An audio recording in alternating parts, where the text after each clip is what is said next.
کیا عمران خان پاکستان کے Nelson Mandela ہیں؟ بالکل ہیں میرے نظریے سے،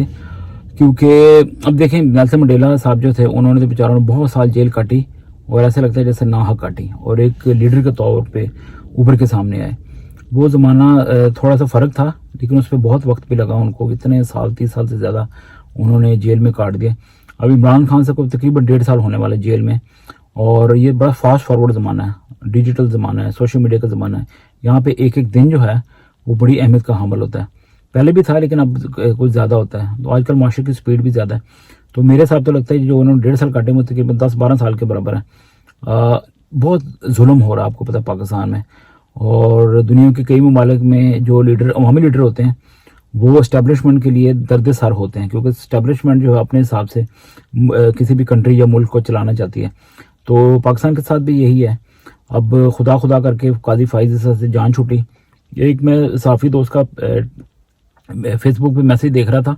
وہ کہہ رہے تھے کہ جب جڑاں میں مسیحیوں کے ساتھ ایک ظلم ہوا تھا، آبادی کو جلا دیا گیا تھا، تو قاضی فائز عیسیٰ اپنی اہلیہ کے ساتھ وہاں گئے تھے، انہوں نے بڑی امداد بھی کی، ان کی اہلیہ رو بھی رہی تھی۔ یہ اپریشیبل ہے، اس میں کوئی شک نہیں، جو اچھا کام ہے اس کو اپریشیٹ کرنا چاہیے۔ لیکن آپ پاکستانی ہونے کے ناطے اوور آل دیکھیں تو ان کے کئی ایسے فیصلے ہیں جن کی وجہ سے ملک جو ہے وہ ڈگمگا گیا، اور کئی دفعہ ان پہ انگلیاں اٹھیں، اور بعد میں جیسے پاکستان تحریک انصاف کے ایسے لگتا ہے کہ جیسے عمران خان یا پاکستان تحریک انصاف سے ان کو کوئی پرسنل چڑ تھی۔ تجزیہ ہے، باقی دلوں کے حال خدا جانتا ہے، تو خدا تعالیٰ کو بہتر پتہ ہے کہ دل میں کیا ہے یا کیا نہیں۔ تو زیادہ تر پاکستان میں لوگ ان کو کیوں برا بھلا کہہ رہے ہیں، کیوں ان کے جانے کی دعائیں کر رہے تھے، اور یہ بھی ساری چیزیں دیکھنی ہوگی۔ اور جس طرح انہوں نے پاکستان تحریک انصاف کو ایسا لگ رہا تھا جیسے الیکشن میں حصہ نہیں لینے دینا، اور ان سے انتخابی نشان بھی چھین لیا، لوگوں کو مشکل میں ڈالا، پارٹی کے ساتھ اتنی زیادتیاں ہوئیں، خواتین کے ساتھ، بچوں کے ساتھ، اور چادر اور چاردیواری کا تقدس پامال کیا گیا، لیکن اس پہ انہوں نے کوئی خاص ایکشن نہیں لیا اپنے دور میں بحیثیت چیف جسٹس آف پاکستان۔ تو ان کو پاکستانیوں کو ریلیف دینا چاہیے تھا۔ بعد میں کہتے ہیں کہ اچھا میں نے وہ ایک مثال دے رہا ہوں کہ بلے کا نشان چھینا، تو الیکشن کمیشن کو شاید میرے فیصلے کی سمجھ نہیں آئی، تو آپ کا کام تھا نا سمجھانا، اپنے فیصلے کی تشریح کرتے کہ میرا مطلب یہ نہیں تھا کہ پاکستان تحریک انصاف جو ہے وہ بحیثیت پارٹی ختم ہو جائے۔ تو بہرحال کنفیوژن تھی، ان کا ایک عجیب ہنگامہ خیز دور تھا،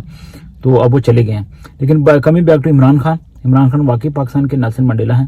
اب ان کو رہا ہونا چاہیے۔ امریکہ میں تقریباً 7 کانگریس کے ممبران جو ہیں انہوں نے دستخط کیے ہیں، اور پریزیڈنٹ جو بائیڈن سے ریکویسٹ کی ہے کہ عمران خان اور اس طرح کے جو پولیٹیکل پریزنرز ہیں ان کی رہائی کے لیے اپنا کردار ادا کریں۔ اب خوشحال خبر یہ ہے کہ ظلم تو تھا کہ جیسے 9 ماہ تقریباً جیل کاٹی ہے بشرا بی بی نے، جو عمران خان کی اہلیہ ہیں، تو اس کے بعد اب ان کو ضمانت پہ رہا کر دیا گیا۔ تو کم از کم عمران خان کو ضمانت پہ رہا کریں، اور وہ سابق وزیر اعظم ہیں، جس طرح ان کے ساتھ جیل میں ناروا سلوک رکھا گیا، ان کو کال کوٹڑی میں، موت کی کال کوٹڑی میں رکھا گیا، اور بجلی نہیں تھی 5 دن، اور اخبار ٹی وی جو ان کا استحقاق ہے وہ ان سے چھین لیا گیا، اور وہ جو کمرہ ہم نے دیکھا بھی تھا کہ جس طرح وہ چھوٹے سے کمرے کے اندر قید ہیں، تو ان کا جب موازنہ کیا جا رہا ہے سابق وزیر اعظم نواز شریف یا ان کی بیٹی مریم نواز کی جیلوں کے ساتھ، تو کہنے والے کہتے ہیں کہ وہ تو شاید بڑے لگژری قسم کی جیلیں تھیں۔ بڑا جیل ہوتی ہے، لیکن عمران خان کے ساتھ بڑا ظلم ہوا ہے، اور ان کو ناحق اندر ڈالا، کیس پہ کیس، ظلم پہ ظلم، پتہ نہیں کہاں ان کو انوالو کر کے، ہم سب کو پتہ ہے، اور ساری چیزیں سمجھ آ رہی ہیں اور آتی جا رہی ہیں اور آ گئی ہیں کہ پاکستان کا نظام 70 سالوں سے زیادہ ہو گیا، کس طرح اسٹیبلشمنٹ چلا رہی تھی۔ عمران خان نے سارے تارو پود بکھیر دیے ہیں، اور سارے رازوں سے پردہ اٹھا دیا، سیدھی سی بات، جو میری جیسی ناقص عقل میں آتی ہے بات، میرے جیسے بندے کی۔ تو اب دیکھیں کہ میجورٹی آف دا پاکستان جو ہے، شاید 90% لوگ جو ہیں وہ عمران خان کو ایک پاکستان کے لیے ایک ہوپ کے طور پہ، ایک امید کے طور پہ دیکھ رہے ہیں۔ تو اب وقت آ گیا کہ عمران خان کو چھوڑ دیا جائے، ان کو رہا کیا جائے، ان کو باعزت بری کیا جائے۔ اب اسٹیبلشمنٹ کو بھی شرم آنی چاہیے، بس ہو گیا، کنٹری سٹیبل نہیں ہو رہی، جتنے مرضی آپ پیسے اکٹھے کرنے کی کوشش کریں باہر سے، یا بھیک مانگیں، یا پتہ نہیں